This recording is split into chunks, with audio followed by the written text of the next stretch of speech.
ఒక్కసారి కొమ్మూరి గోల్డ్ కి కాల్ చేయండి. తాకట్లో ఉన్న మీ బంగారాన్ని విడిపించి మార్కెట్ ప్రైస్ కి వాళ్ళు కొనుక్కుని మిగతా డబ్బులు మీకు ఇచ్చేస్తారు. హాయ్, వెల్కమ్ టు మనం టీవీ. మన టీవీ మన కోసం నేను మీ జర్నలిస్ట్ మనోజ్. సో ఈరోజు మనతో పాటు స్టూడియోలో సోషల్ యాక్టివిస్ట్గా చెప్పుకున్నటువంటి శర్మ గారు మనతో ఉన్నారు.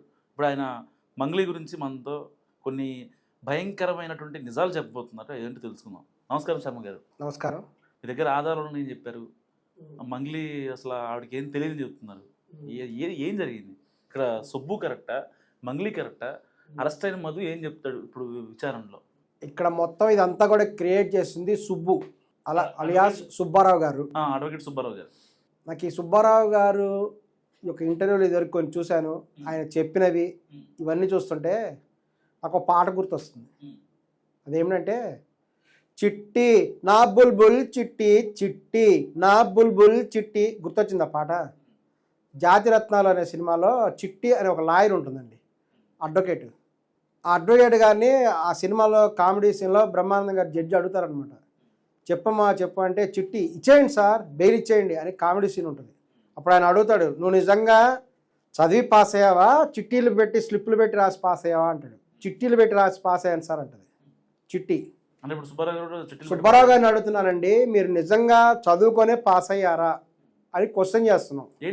ఎందుకంటే మాకు రకరకాల ఉన్నటువంటి చిన్న చిన్న కూడా సందేహాలు కూడా వస్తున్నాయండి మీ వ్యాఖ్యానాలు చూసి. మీకేమనుమానం వచ్చింది? ఎందుకంటే ఒక మామూలు వ్యక్తి మాట్లాడటం వేరు, ఒక అడ్వకేట్ వ్యక్తి మాట్లాడటం వేరు. చాలా డిఫరెన్స్ ఉంది. మామూలు వ్యక్తులు ఏదైనా మాట్లాడచ్చు యాజ్ పర్ లా, కానీ ఒక అడ్వకేట్ అనేటువంటి వాడికి ఎక్కువ నాలెడ్జ్ ఉంటుంది, చట్టబద్ధంగా కూడా అవగాహన ఉంటుంది. కాబట్టి వాళ్ళు చాలా అవగాహనతో మాట్లాడాలి. మరి మీరు అన్యాయంగా మంగ్లీ గారిని బ్లేమ్ చేస్తున్నారు అనేటువంటిది ఒక మంగ్లీకి ఉన్నటువంటి కోట్లాది అభిమానులు మేము కూడా ఒకళ్ళం అండి. మా యొక్క సందేహం అది. ఈ మీరు చెప్తున్నటువంటి విషయం అంటే సుబ్బారావు గారు చెప్పినటువంటి విషయం. మీరు ఇంతకుముందు అనసూయ గురించి మాట్లాడారు, అనసూయ గారు కూడా మిమ్మల్ని తిట్టారు. ఇప్పుడు మళ్ళీ మీరు గారు సపోర్ట్ చేశారు. మళ్ళీ మీరు ఇప్పుడు మంగ్లీ తరపున మాట్లాడారు. మంగ్లీ సపోర్ట్ చేస్తున్నామండి. సపోర్ట్ చేస్తున్నారు, బానే ఉంది. మంగ్లీ గారు ఎలాంటి ఆధారాలు లేకుండా ఆయన అడ్వకేట్ల అదే చెప్తున్నాను, ఆయనకి ఏం తెలియదు అంటున్నారు. తెలియదు కదండి, నాలెడ్జ్ లేదు అంటున్నారు. ఆయన మాట్లాడే డౌట్ వస్తుంది. పోలీస్ డిపార్ట్మెంట్ వాళ్ళే ఏం మాట్లాడాడు ఆయన? ఆయనకి టెస్ట్ చేశారంటే మందు కొట్టి మాట్లాడుతున్నాడు అని. పోలీసు వాళ్ళు ఆయనకు మందు టెస్ట్ చేశారు కదా, తాగి మాట్లాడుతున్నాడు తాగకుండా మాట్లాడుతున్నాడు అని. మరి అలా అనిపిస్తుంది ఆయన మాటలు. ఎందుకంటే ఈ ఎపిసోడ్ మొత్తం గమనిద్దామండి. Brindavan India infra private limited అనే ఒక కంపెనీ ఉంది. ఆ కంపెనీ అనేటువంటి వాళ్ళు ఒక విధానం అనేది ప్రకటించారు. ఈ టాపిక్ అనేక విషయాలను మనకు బయట తెస్తుంది. ఎందుకంటే నార్త్ ఇండియా వాళ్ళకంటే సౌత్ ఇండియా వాళ్ళు ఎంత వెనకబడి ఉన్నారు అనేటువంటిది ఈ విషయంలో మనకు బయటకు వచ్చింది. ఏంటంటే నార్త్ ఇండియాలో ఏంటంటే బాంబే స్టాక్ ఎక్స్చేంజ్ ఇవన్నీ చోట్ల ఏంటంటే ఒక లిమిటెడ్ కంపెనీస్ ఉంటాయి. వాళ్ళు పబ్లిక్ లిమిటెడ్కి వెళ్తారు. వెళ్ళినప్పుడు షేర్స్ అనేవి ఇష్యూ చేస్తారు. పబ్లిక్ ఇష్యూలో షేర్స్ అనేటువంటి వాటిని అందరూ కొంటారు. కొనిన తర్వాత ఆ కంపెనీకి లాభం వచ్చింది అనుకోండి, ఆ షేర్ హోల్డర్స్ అందరికి కూడా ప్రాఫిట్లో షేర్ ఇస్తారు. అదేవిధంగా లాస్ వచ్చింది అనుకోండి, ఆటోమేటిక్గా షేర్ హోల్డర్స్ కూడా లాస్ వస్తుంది. ఇది షేర్ హోల్డర్స్ కానీ మ్యూచువల్ ఫండ్స్లో కానీ జరిగేటువంటి విషయం. షేర్ హోల్డర్ ఎవరు, ఎంప్లాయర్ ఎవరు, ఇక్కడ జరిగేటువంటి విషయం. కానీ మన సౌత్ ఇండియాలో ఇంకా ఆ స్థాయి ఎదగలేదేమో అనిపిస్తుంది. ఎందుకంటే ఇక్కడ ఇండియా ప్రైవేట్ లిమిటెడ్ ఒక కంపెనీ, వీళ్ళు కూడా ఒక రకంగా అనాథరైజ్డ్గా షేర్ హోల్డర్స్ లాగానే వాళ్ళందరికీ ఏం చెప్పారంటే, మీరు అందరూ వచ్చి పెట్టుబడులు పెట్టండి.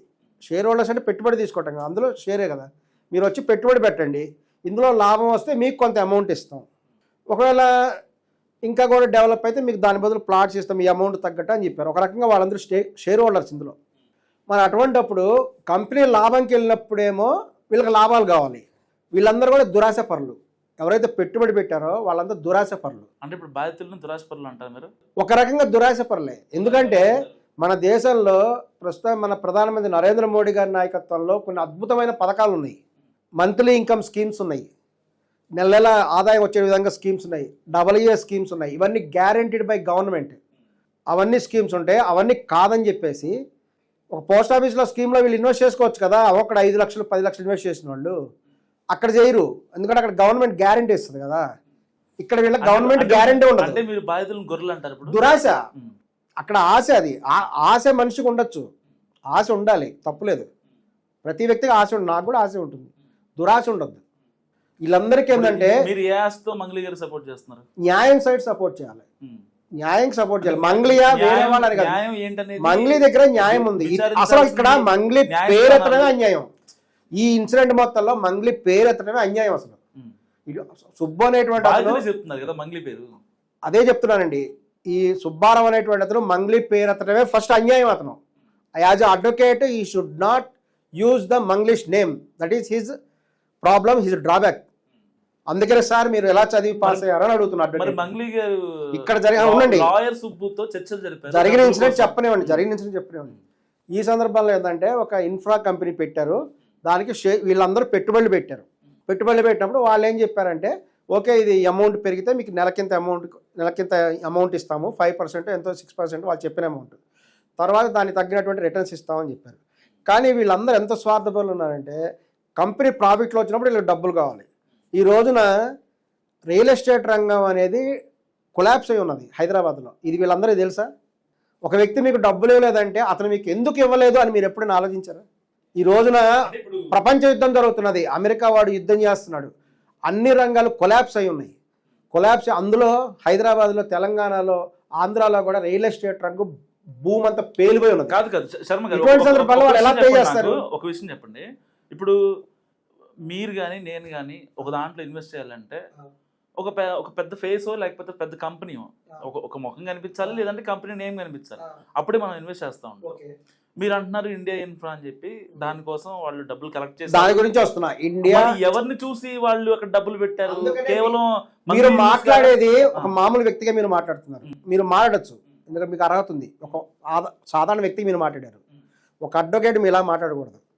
ఒక సుబ్బారావు, ఆయనకి నేను ముద్దు పేరు పెట్టుకుంటా చిట్టి అని, ఆయన దగ్గర ఆధారాలు చిట్టి సుబ్బు అని, అదే చెప్తున్నా, చిట్టి సుబ్బు అని పేరు పెడుతున్నా ఆయనకి. ఎందుకు చిట్టి సుబ్బు అంటున్నానంటే ఒక Brindavan infra India private limited ఒక కంపెనీ వాళ్ళు ఆఫర్ చేశారు, వీళ్ళు ఏజెంట్లను పెట్టుకున్నారు, ఏజెంట్లు వీళ్ళ చేత కట్టించారు. ఏజెంట్ ఎందుకు కట్టించారు? వాళ్ళ కమిషన్ వచ్చింది కాబట్టి కట్టించారు. ఇక్కడ అందరూ స్వార్థపరులే కనిపిస్తున్నారు అటు సైడ్. వాళ్ళకి ఈ మనిషి కట్టించండి, ఇంత అమౌంట్ కట్టిస్తే ఇంత కమిషన్ వస్తుందని చెప్పుంటారు, కమిషన్ కోసం కట్టించారు. తరువాత చైన్ సిస్టమ్ మోడల్లో అయ్యిందని వాళ్ళు చెప్తున్నారు. చైన్ సిస్టమ్ అనేది ఇల్లీగల్ అని ప్రభుత్వం ఎప్పుడో ప్రకటించింది. అంటే వీళ్ళకి తెలిసే కట్టారు. మొట్టమొదట ఈ కట్టించిన వాళ్ళందరినీ మీద కూడా యాక్షన్ తీసుకోవాలి. కట్టిన వాళ్ళని, కట్టించిన వాళ్ళని, ఎందుకంటే వాళ్ళకి తెలియదా ఇది ఇల్లీగల్ అని? సరే, వాళ్ళందరూ ఏం చేశారు? ప్రామిసరీ నోట్ల మీద రాశారంట. ఎవరికి ప్రామిసరీ నోట్ల మీద ఎవరు సంతకం పెట్టించారు? ఇండియన్ ఇన్ఫ్రా అనేటువంటి కంపెనీలో అది పెట్టినటువంటి మధు రమావత్ అనేటువంటి ఆయన ఇచ్చాడు. ఎక్కడైనా ఎవరైనా చెప్పండి, మంగ్లీ గారు ఎవరికైనా ప్రామిసరీ నోట్ మీద సంతకం పెట్టి ఇచ్చారా? Give me answer. ఎక్కడ ఇవ్వాల? ఉంటే తెచ్చి చూపించండి, ఒక్కలైనా తెచ్చి చూపించండి చాలు. ఓపెన్ సవాల్. ఎవరైనా బాధితులు మంగ్లీ గారు మీకు సిగ్నేచర్ చేసి, ప్రామిసరీ నోట్ మీద సిగ్నేచర్ చేసి మీకు ఒక్కడైనా ఉందా మీ దగ్గర? చూపించండి. పాయింట్ నెంబర్ 2, మీ దగ్గర ఎవరి దగ్గర అయినా మంగ్లీ గారు సైన్ చేసిన పోస్టెడ్ చెక్ కానీ, గ్యారంటీకి చెక్కులు ఇస్తుంటారు కొంతమంది, చెక్ ఉందా? ఇది సుబ్బు గారు ఆలోచించాలి, మన చిట్టి సుబ్బు గారు ఆలోచించాలి. ఎగ్జాంపుల్ చెప్తున్నా, నేను మిమ్మల్ని డబ్బులు అడిగా 1,00,000 రూపాయలు. మీరేమన్నారంటే చూద్దాం వెనక ముందు అన్నారు. ఈయన వచ్చాడు పెద్ద మనిషి, నాకు తెలిసిన బా ఇచ్చేయి అన్నాడు ఆయన. మీరు సరే అని చెప్పేసి మీరు నాకు 1,00,000 రూపాయలు ఇచ్చారనుకుందాం. మీరు నాకు స్టాంప్ పేపర్ మీద ఉంటాయి కదా కాగితాలు, రాసుకున్నాం మన ఇద్దరం అగ్రిమెంట్. ఎగ్జాంపుల్ చెప్తున్నా, మీరు మన ఇద్దరి మధ్య జరిగింది, స్టాంప్ పేపర్ మీద రాసుకున్నాం, అగ్రిమెంట్ కాగితం మీద రాసుకున్నాం, మీరు ఇచ్చారు, నేను తీసుకున్నా. ఇప్పుడు ఈ వ్యక్తి పే చేయబోతే ఎవరి మీద కేసేస్తారు? వీళ్ళిద్దరి మధ్య ఉంటుంది.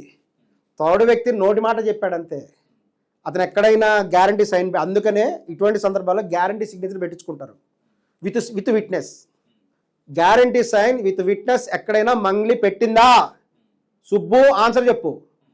సుబ్బారావు గారు ఆన్సర్ చెప్పండి. కానీ సుబ్బు గారు చెప్పేది ఒకటే, చిట్టి సుబ్బారావు గారు ఆఫ్ ద రికార్డ్ చెల్లదు. అది బుద్ధుందా? లాయర్ నువ్వు ఎక్కడ చదివినావా? నువ్వు ఏ యూనివర్సిటీ ఇచ్చింది నీకు లా సర్టిఫికేట్? అడ్వకేట్ అయినా నువ్వు అసలు ఎక్కడైనా మంగ్లీ సైన్ చేసిందా? ఎక్కడైనా చెక్ మీద సైన్ చేసి ఇచ్చిందా? ఏ అగ్రిమెంట్ తీసుకొచ్చినారా? స్టాంప్ పేపర్ల మీద ఇచ్చింది, ఆ పేపర్ల మీద ఎక్కడైనా మంగ్లీ సైన్ ఉందా? మీరు ఎవరికి ఇచ్చారు? ఎవరికో ఇచ్చాడు, మధు అని ఆయనకి ఇచ్చాడు. ఆయన దగ్గర పోయి అడుగు, మధు ఏం చేసింది, ఈయన మంగ్లీ ఏం చేసింది ఇందులో? ఆమెదేం తప్పు ఉంది? నోటి మాట చెప్పింది, చెప్పుండొచ్చు, ఒప్పుకుంటా, నేను ఒప్పుకుంటా. ఈ పెద్ద మనిషి చెప్పాడు కదా ఇప్పుడు, పర్లేదు మనోడే ఇచ్చా అని చెప్పాడు, మీరు ఇచ్చారు. అప్పుడు ఇది ఎవరిద్దరి మధ్య గొడవ? మన ఇద్దరి మధ్య గొడవ. ఎందుకని లీగల్గా పోతే నేను చెప్పి I'm talking about legal. Me signature ఉంది, నా సిగ్నేచర్ ఉంది, అక్కడ మధు రమావత్ అనే ఆయన సిగ్నేచర్ ఉంది, బాధితుల సిగ్నేచర్ ఉంది, వాళ్ళిద్దరి మధ్య ట్రాన్సాక్షన్. ఇందులో మంగ్లీకి ఏం సంబంధం అసలు? ఎటువంటిది లేదు. ఓకే, ఫైనల్ గా మంగ్లీకి ఏం సంబంధం లేదు. మంగ్లీ సిగ్నేచర్ ఎక్కడైనా ఉందా? లీగల్గా చెప్పండి. నాట్ ఒక ఆర్డినరీ పర్సన్గా మీరు చెప్పింది కరెక్టే. ఒక అందుకే ఒక అడ్వకేట్గా చెప్పండి. మీరు ఎక్కడైనా మంగ్లీ సిగ్నేచర్ మీ దగ్గర ఉన్న కాగితం ఉందా? మంగ్లీ గారు ఇచ్చిన చెక్ మీ దగ్గర ఉందా? లేనప్పుడు మీరు ఆవిడ పేరు ఎందుకు ఎత్తారు? What the right you are having? సరే, ఇప్పుడు ఈ ఎంటైర్ స్కామ్ లో మంగ్లీ గారు అందరి మీద కేసులు పెట్టారు ఎక్సెప్ట్ మధు. ఎందుకు పెట్టారు? అవును, అసలు ఆవిడకి సంబంధం లేని విషయం అది. మరి అవును, ఎందుకు గెలుపుకోవాలి అనవసరంగా? ఆమె ఒక చాలా రిజర్వ్డ్ పర్సన్ ఉన్నారు. ఆమె చాలా చక్కగా చెప్తారు. ఆమె ఒక సెలబ్రిటీ. మధు అనే వ్యక్తిని ప్రధాన నిందితుడు అని చెప్పి పోలీసులు తేల్చారు. మధువే ప్రధాన. ఇప్పుడు సిఐడి దాంట్లో ఇన్వాల్వ్ అయ్యింది. అవును, 100 కోట్ల పైగా స్కామ్ జరిగింది. 100 కోట్ల పైన స్కామ్ అయిందంటే ఇక్కడ కూడా మనకు తెలుస్తుంది. అలాంటి ప్రధాన నిందితుడి పైన మళ్ళీ ఎందుకు కేసు పెట్టలేదు చాలా మంది అడుగుతున్నారు. అవును, వాళ్ళిద్దరి మధ్య రిటర్న్ గా ఏమైనా ఒప్పందాలు ఉన్నాయా? చూడండి, నోటి మాట వేరు, చట్టపరంగా స్టాంప్ పేపర్ మీద సంతకం పెట్టడం వేరు. ఇది అడ్వకేట్స్ తెలుసు, మీకు తెలియబోదు. మరి రాయల్స్ నేను మధ్యవర్తిత్వం దాంట్లో నేను ట్రైనింగ్ తీసుకున్నా. నాకు చట్టం పట్ల అవగాహన ఉంది. అడ్వకేట్ కాదు నేను. ఓకే, ఇప్పుడు నాకు అవగాహన మీరు అన్నదానికి అడుగుతున్నా, లాయర్ సుబ్బారావుతో మంగ్లీ ఎందుకు చర్చలు జరిపారు? డబ్బులు వాళ్ళిద్దరి మధ్యలో ఆ యొక్క సెటిల్మెంట్ కోసం ఆ చర్చ జరిగింది. మన చిట్టి సుబ్బారావు గారు ఇప్పుడు మీరు లాయర్ సుబ్బుని ముద్దుగా పెంచుకుంటానండి నేను. చిట్టి అంటున్నారు, మరి ఆయన ఏమన్నా ఇబ్బంది పెడతారని చూసుకుని నేను ఆయన ఏం అనట్లేదు.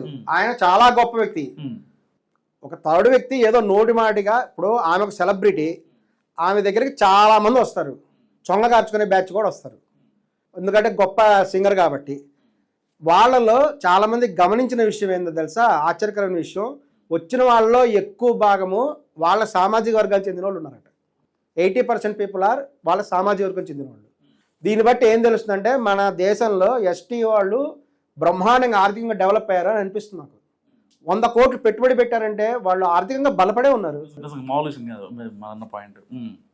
ఇంకా రిజర్వేషన్స్ కావాలని రిజర్వేషన్ మీద చర్చిస్తున్నారు. ఈ రోజుల్లో అన్ని మళ్ళీ చర్చ జరగాల్సిన అవసరం ఉంది. ఎందుకంటే 100 కోట్ల రూపాయలు వాళ్ళు పెట్టుబడి తెచ్చి పెట్టారంటే ఏదో రకంగా చేశారు కదా, తెచ్చి అంత అమౌంట్ పెట్టారంటే ఇది ఆలోచించాలి. సో ఇక్కడ వాళ్ళందరికీ కూడా నేను చెప్తున్నానండి, నా పర్సనల్ ఒపీనియన్ ప్రకారము నేను గిరిజనులని, లంబాడి వాళ్ళని చాలా గౌరవిస్తాను. ఎందుకంటే నా పర్సనల్ మంగ్లీ గారికి ఫోన్ చేయండి, నా దగ్గర నెంబర్ లేదు. డైరెక్ట్గా ఆమె ఎత్తారండి. వాళ్ళకి ఒక సెలబ్రిటీస్ డైరెక్ట్గా ఎందుకు ఎత్తారు? వాళ్ళకు పిఏ ఉంటారు, పిఆర్ ఉంటారు, ఒక వ్యవహారం ఉంటుంది. మీరు లాస్ట్ టైం కూడా అన్సీ వ్యవహారం కూడా చెప్పారు. అది అక్కడ అవును, ఇది వాస్తవం చెప్తున్నారు. ఆవిడే వచ్చి ఎవరైనా నాకు ఆ శర్మ ఎవరో తెలియదు. ఆమె చెప్పింది కరెక్ట్. ఇప్పుడు ఎందుకంటే ఆవిడ పేరు చెప్పి ఎవడైనా డబ్బులు కలెక్ట్ చేస్తే ఆవిడకి ఇబ్బంది కదా. ఇప్పుడు ఇదే ఇన్సిడెంట్ జరిగింది. మంగ్లీ పేరు చెప్పుకొని వీళ్ళెవరో డబ్బులు కలెక్ట్ చేశారు. మంగ్లీకి ఎటువంటి సంబంధం లేదు. చట్టపరంగా అవును, చట్టపరంగా పబ్లిక్ ఛాలెంజ్, ఇది ఓపెన్ ఛాలెంజ్. సుబ్బు గారికి చెప్తున్నానండి, చిట్టి నా బుల్బుల్ చిట్టి చిట్టి సుబ్బు నా బుల్బుల్ సుబ్బు సుబ్బు గారు అని పాట పాడారు. లాయర్ సుబ్బుతో మీరు డైరెక్ట్ 1-to-1 మాట్లాడారు? ఖచ్చితంగా మాట్లాడతాను. ఆయన ఒక అడ్వకేట్ అయి ఉండి ఆయన మాట్లాడకూడదు అట్లా. మీరు మాట్లాడచ్చు, ఇంకో అదర్ పర్సన్ మాట్లాడచ్చు.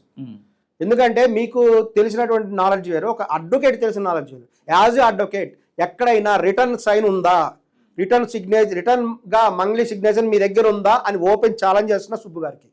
ఉంటే తెచ్చి చూపించమనండి, అప్పుడు మేము యాక్సెప్ట్ చేస్తాం. ఫైనల్ ఒక మాట చెప్పండి, ఇప్పుడు ఈ కేసులో మైక్రో ఫైనాన్స్ కేసులో మంగ్లీని అరెస్ట్ చేసే ఛాన్స్ ఉందా లేదా? ఎందుకంటే మధు విచారణ ఎదుర్కొంటున్నాడు. సో అసలు ఎలా జరిగింది ఏంటి, ఈ స్కామ్ ఎలా అయింది అనే దాంట్లో ఏ ఒక్కరినైనా సరే అరెస్ట్ చేయకుండా దీంట్లో ఉన్న లోతుపాతులు బయట తెలిసే అవకాశం లేదు. ఎందుకంటే ఒక్కరు మధుని అరెస్ట్ చేసి ఇదే జరిగిందని పోలీసులు నిర్ధారించలేరు. మధు ఇచ్చే కీలక ఆధారాలతో తన కాల్ డేటా కావచ్చు, వాట్సాప్ కాన్వర్జేషన్స్ కావచ్చు, ఇవన్నీ తీసిన తర్వాత చూడండి మంగ్లీని అరెస్ట్ చేసే అవకాశం ఉందా లేదా? మంగ్లీ గారిని అసలు ఎందుకు అరెస్ట్ చేయాలి? ఒక పర్సన్, ఒక బాధితులు అనేటువంటి వాళ్ళు దురాశపరులు, కొంతమంది దురాశపరులు అయినటువంటి కొంతమంది పెట్టుబడిదారులు, వాళ్ళు ఎక్కువ ఆశపడిపోయి ఒక ప్రధానమంత్రి స్కీమ్లోనో పోస్ట్ ఆఫీస్ స్కీమ్లోనో వాళ్ళు ఇన్వెస్ట్ చేసుకోవచ్చు కదా, వాళ్ళకి గ్యారంటీ ఇన్కమ్ వచ్చేది. ఇప్పుడు అసలు సామెత చెప్పినట్టు అసలు పోయా వడ్డీ కూడా పోయా. ఇక్కడ నేను ఎందుకు చెప్తానంటే నేను గిరిజనులను చాలా గౌరవిస్తానండి. ఎందుకంటే వాళ్ళు చాలా నిజాయితీగా ఉంటారు, వాళ్ళు ప్రకృతి మనుషులు, వాళ్ళు మోసం చేస్తారని నేను ఎప్పుడు భావించను. ఇక్కడ ఏం జరుగుతుందంటే మనం ఓపెన్గా ఇప్పుడు మన దేశంలో అందరికీ అన్నీ తెలుసు కాబట్టి ఓపెన్గా డిస్కస్ చేద్దాం ఏమై ఉంటుందో. వాళ్ళు పెట్టుబడి పెట్టుంటారు, వీళ్ళు ఏం చేస్తారంటే సిమెంట్ ఫ్యాక్టరీ స్టార్ట్ చేద్దాం అనుకున్నారు. మధ్యలో కొంతమంది మంగ్లీ గారు బయట నుంచి ఓరల్ సపోర్ట్ ఏం చేశారు, మోరల్గా నాట్ రిటర్న్.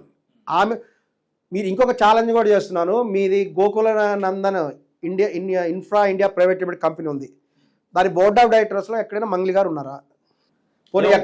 ప్రీ ప్లాన్ కావాలని సార్ ప్రీ ప్లాన్ అయిందా ప్లాన్ అయిందా కాదు సార్, ఆమె లేనప్పుడు ఆమె ఏం అనడానికి హక్కు లేదు. మీకేం రైట్ ఉంది ఆ పేరు అతనికి? ఫస్ట్ సుబ్బు చేసిన తప్పు, అసలు మంగ్లీ అనే పేరు పలకడమే తప్పు. సరే నన్ను పక్కన పెట్టేటి, సుబ్బుని పక్కన పెట్టండి. ఇప్పుడు ఏదైతే డబ్బులు రాలేదని చెప్తున్నారో, మాకు వడ్డీలు ఇవ్వలేదు, మమ్మల్ని ముంచేసారని చెప్పి వాళ్ళకి కనీసం ఏ ఒక్క బాధితుడు మాట్లాడినా మంగ్లీ పేరే బయటకు వస్తుంది. దానికి అనుకున్న రహస్యం ఏంటి? అవును, మంగ్లీ సుబ్బారావు చెప్తున్నాడా లేకపోతే నిజంగా మంగ్లీ ఇన్వాల్వ్మెంట్ ఉందా? ఎవరు బాధితులు ఎవరైతే చెప్పారో మీకే చెప్తున్నాను, మంగ్లీ గారు ఏమైనా మీకు సిగ్నేచర్ చేసి ప్రామిసరీ నోట్ ఇచ్చిందా? మరి ఇవ్వనప్పుడు మీరు ఆవిడని ఎలా అడుగుతారు? మీరు ఏ రైట్గా ఆమెను అడుగుతున్నారు? మీరు తెలిసి అడుగుతున్నారా, ఇన్నోసెంట్ అడుగుతున్నారా, లేకపోతే సుబ్బు గారు చేసినట్టు డ్రంక్ అండ్ డ్రైవ్ లాగా డ్రంక్ అండ్ వాక్ టెస్ట్ ఏమైనా చేయించాలా? సరే, ఆ బాధితులు ఏదైతే ఉన్నారో మంగ్లీ గారి పేరు మాట్లాడరు మీరు అంటున్నారు కదా, ఆ బాధితులు మొత్తం గొర్రెలాగా మాట్లాడుతున్నారు. అసలు అనట్లేదు, ప్రతి వ్యక్తిని గౌరవిస్తున్నాను. మంగ్లీ అసలు ఆ బోర్డ్ ఆఫ్ డైరెక్టర్స్ లో లేదు. ఆవిడ వచ్చి మీ దగ్గర సాక్ష్యం ఆ నోట్లలో సంతకం చెప్తున్నారు కదా. ఇప్పుడు వాళ్ళకి న్యాయం జరగాలి ఆ బాధితులకి. ఇప్పుడు అందుకే లాయర్ సుబ్బారావు ఫైట్ చేస్తున్నాడు.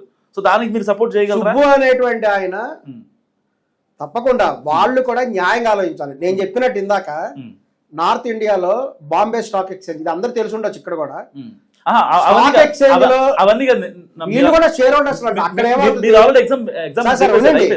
ఎగ్జాంపుల్ చెప్పేసారు.